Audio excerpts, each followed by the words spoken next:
Time now for the Bercich Breakdown, and the Vikings are broken down right now. So many injuries to talk about once again, and joining us, Vikings analyst from the Vikings Audio Network, Pete Bercich.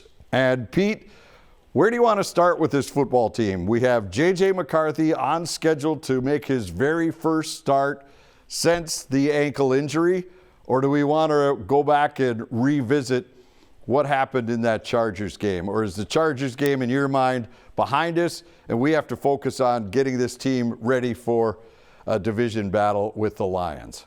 Yeah, I mean, it depends on what part of the Charger game you want to discuss, right? I think for a lot of fans, and in particular, and myself included, you kind of wonder what's the status of the team, where is it going? You go from losing to the Super Bowl champions, and that game could have gone either way. Absolutely. You make a play here or there. Yeah, 1 for 6 in the red zone. Yeah, could have won that football game.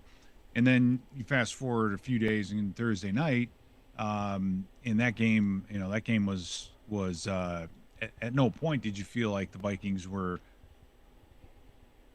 in a place where they could come back, right? It was a long day. So you're trending kind of in the wrong way. Injury-wise, it's not helping that Darisaw is not out there. Carson Wentz and what he was going through, that didn't help. So where do we go from here? Because it doesn't get any easier. You're going to a place. You're going to Detroit, to a team you haven't beaten in 3 calendar years, into their stadium where they're averaging 35 points a game. By the way, over the last 4 games against the Vikings, they've averaged over 30. So is this year we get it figured out and win? I mean, I guess that's the positive side to all of this. And if you're a player, you're saying, okay, the Lions are favored by like around 8.5 points right now. No one thinks we can do this. So we got to go in there and get it done and show everybody, prove everybody wrong that we're still a good football team. So they have that opportunity. That's what's in front of them. I mean, what more could you want after a game like Thursday night to have to go on the road and play the best team in the league and get the opportunity to just shock the world, if you will? Okay, you mentioned that they don't have an identity. What do you mean by that? Drill down a little bit more. I mean, the players, they don't understand what they're good at. What does identity mean to you when you use that, when they don't seem to know what their identity is? Well, and when I say sometimes if a team is searching for an identity, there's something that you have to that you're very good at doing. And when things aren't going the right way, you always have something to fall back on, whether it's a specific couple running plays or a couple pass plays or certain pass concepts. And depending on what those plays are, defensively, they could be blitzes, they could be whatever. But your identity then is that, our core, we're a blitzing, aggressive, up the field type defense. And when we're in need of momentum, we need to make a play, we're going to get aggressive. That's what we do. Offensively, you could say, hey, no matter what happens, we can run the football and we run it efficiently, right? For example. So the team knows their identity. They know the route concepts. They know the specific protections that they're very good at executing. They know as well as anybody in the league and can execute at any level. And those are always things to fall back upon when things are not going well. And that's, for example, our running game, you look at the situation we were in when we were playing Cleveland with being down 3 offensive linemen going into that game. We ended up going to 4 backup linemen by the 4th quarter, but we still ran the ball pretty effectively, had almost 100 yards on the ground. And there were some changes made to the running game, some traps, some different plays that kind of accommodated what we had going on. And again, because of a lack of execution and a lack of other circumstances, we didn't really get to that Thursday night. It was hard to understand or see what the Vikings were trying to do to stop the Chargers, because it just never got to that point. Okay, so when a team lacks identity, is it more the coaches can't find something that works or is it the players lose confidence in themselves, and so the identity disappears from the players? No, I mean, the players, I'm sure, know what type of team they are going to be on a certain level. You know, we're aggressive offensively. We're vertical in the passing game. You know, we get after people. We're not conservative play callers. We're going for big play. You know, that sort of thing. Okay. So, there's a lot of levels to it, and I'm sure the players know. Again, if you play for Brian Flores, you know you're going to be a blitzing team. Right. Blitz 40% of the time, right? So I'm sure they know in that regard what their identity is on the most basic level. All right. So where does this team go now with J.J. McCarthy coming back into the mix? If he gets through practice this week, he will be the starter on Sunday. How does that change things going from what Carson was giving to you to what you're expecting JJ to give you? I mean, that'll be interesting to see. I think because with Carson, you went back a little bit to what we saw out of Darnold, more drop back, more pistol, quick throws. I don't think we're going to see as much as the three-step passing game. With JJ McCarthy, you're going to see, I think, a lot more play action, bootlegs, trying to get him out on the edge. Those sort of things in a lot, because the short passing game is pretty dependent upon the quarterback being able to identify coverages and then knowing where to go with the football before the ball snap, because everything happens so quickly. So, yeah, just not as much in the way of a short passing game, probably more in a play action style, trying to keep him mobile, let him move around the pocket, scramble, just all those things. Cut the field in half. That's always something that helps a younger quarterback. So if you roll out or dash to one sideline or the other, you can overload that side receivers and give him a short, middle, deep, and then if it's not there, you can just pull that thing down and scramble. So in that regard, you're making it a little bit more simple for the quarterback. I still expect them to do that. JJ's been around this is going on his second year, but this is only his third start. So there's still a lot to be learned. He's still very green. He's still very young. And then how about a leash for him now with the scenario where it's Brosmer as the backup versus having Wentz there? Is this opportunity where you said before when we were talking about, Carson's hot right now, what if he runs the table? And you said you can't really have that because then you'd be stuck with the same scenario you had this year. You have a number one pick, but you don't really know what you have in that quarterback. So he's going to have a pretty lengthy leash, I'm assuming, moving forward. It's what I've said the whole time is if he's healthy, he's playing. If he's healthy, he's starting. It's his team. They made that decision when they drafted him because they drafted him so highly. He's the future of the franchise at that position. So Carson was brought in case something happened to JJ. It did, unfortunately. So Carson got his opportunity to prove to the league that he still could be a starter somewhere, and he took that very seriously. Hence, he didn't really want to come out Thursday night despite the pain. That's how badly he wanted to prove himself. So as soon as JJ's healthy, he's back out there, and don't expect him to come out unless heaven forbid something else happens to him.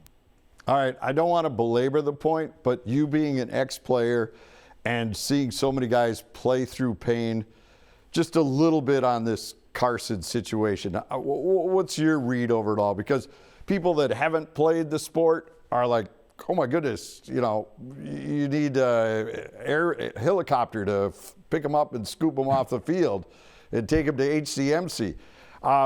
What mentality is it? Because like Carson told the media this week that, wow, I wasn't coming out. I'm fine. I was never felt I was in danger or unsafe on the field, that I was fine with it all. Yeah. I mean, I remember back when I played taking signals from the sideline with one eye shut, because if I had both my eyes open, I was seeing double, right? That's the life of a backup, meaning you're in and you just don't want to come out for any reason. And I guess you're all mortal, and very few NFL players get to choose when they retire. We always hear about them because they're usually the legendary players that get the pick. I'm done. I'm finished. And they're talented enough to play as long as they want to. But for a vast majority of us, we don't get the pick. We're told. And we're told by not having anywhere else to go. You just wake up one day and you're like, I've got nowhere to be. Nobody wants my services. I guess I'm done. And so, with Carson and his career with the injury and then being in and out of the league, I mean, he understood that this was his last chance. This was his opportunity because he wanted to continue to play, because that's another thing. If you play golf at the professional level, when you're done, you can still play golf. You play baseball, you can go play softball. If you're in the NHL, you can play old man hockey, almost Right. the rest of your entire life. When you're done playing football, that's it. And that's what I used to tell my high school guys when I was coaching is, you put that helmet away after the end of the season, you may never put that thing on again, because you don't just play this game for fun. And which is another reason why I think guys that have played get frustrated when they don't see guys giving it everything they have, because in hindsight, it's a very short window. It's a very, the memory of the pain goes away quickly.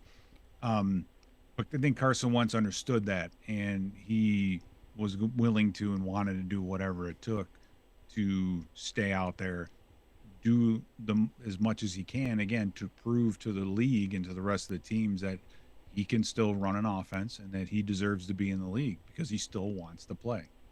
All right. Right after this video, YouTube will route you to his Eye in the Sky podcast. And this week, it's on the Lions, of course, because that's the opponent. And the caption is, Viking fans, we need to talk. That is an awesome headline.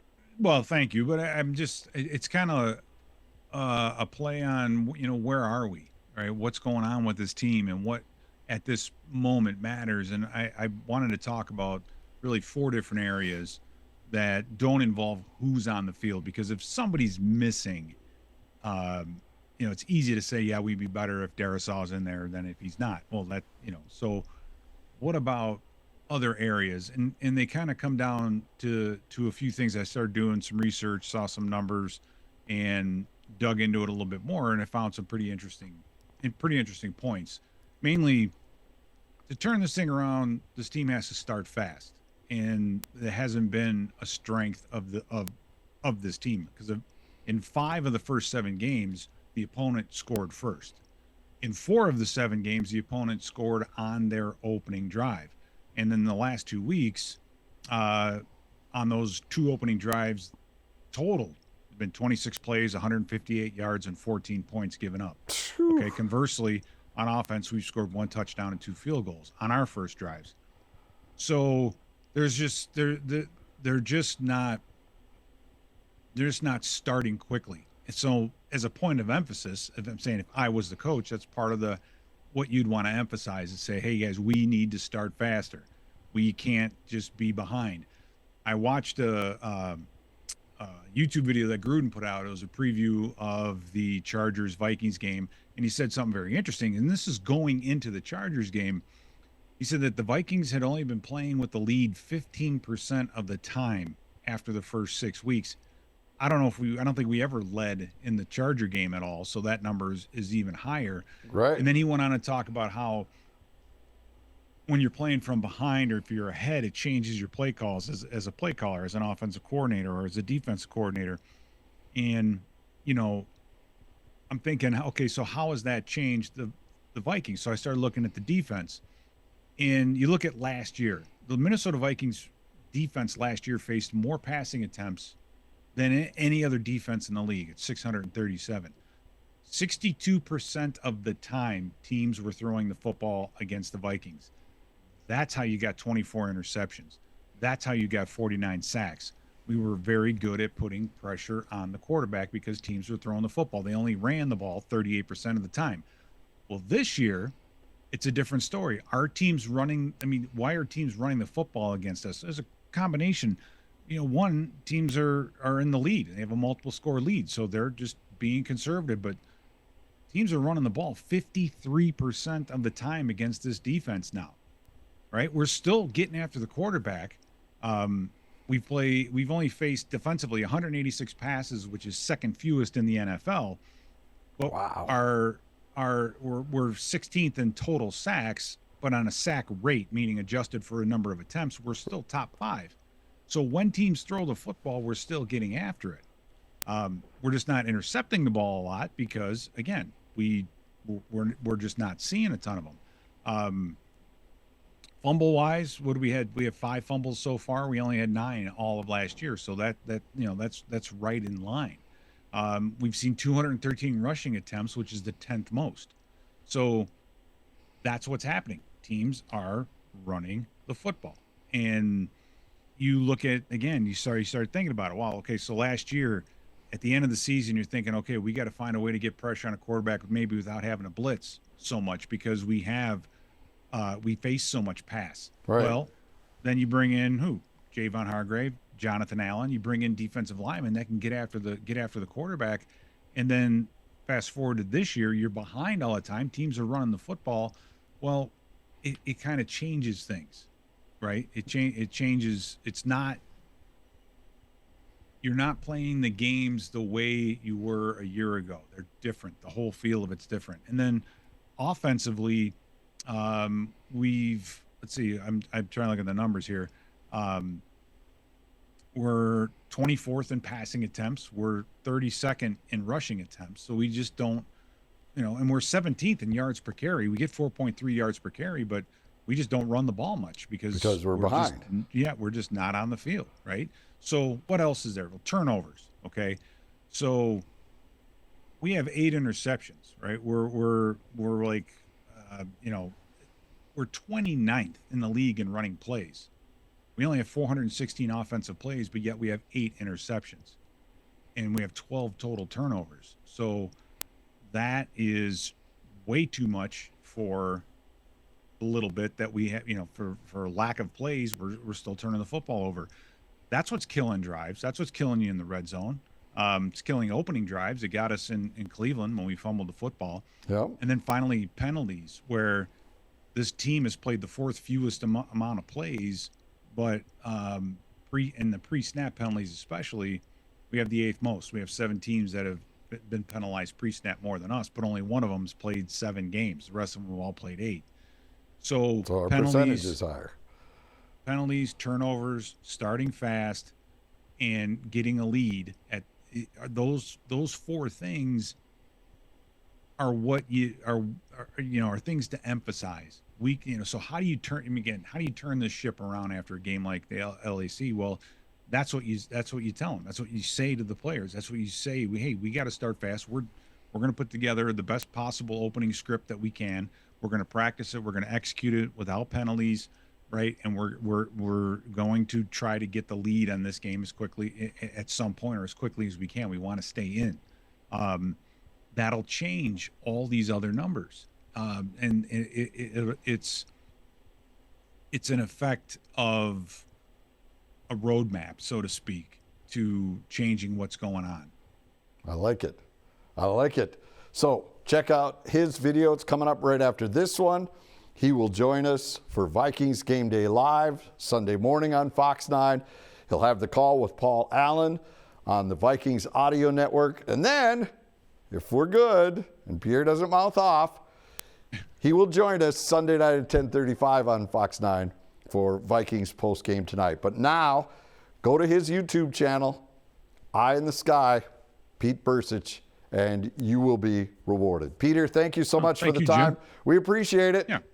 Yeah, and again, I don't mean to beat up on anybody here. And this is just me trying to think this through as a coach and what exactly you do, because these are all the things that the fans, I think, have on their mind. Yes. Where do you begin? Where do you start? What do you do? 1,000%. This gives you, like you said, it's a roadmap, right, and it makes total sense what you're saying. I think it's fantastic. I really appreciate it. If I was that smart, I'd be getting paid a lot of money to coach, but I'm not. So here we are. Here we are. Well, we'll do it again next week. Peter Bercich, go to his YouTube channel, Eye in the Sky, and we will see you Sunday on Fox 9.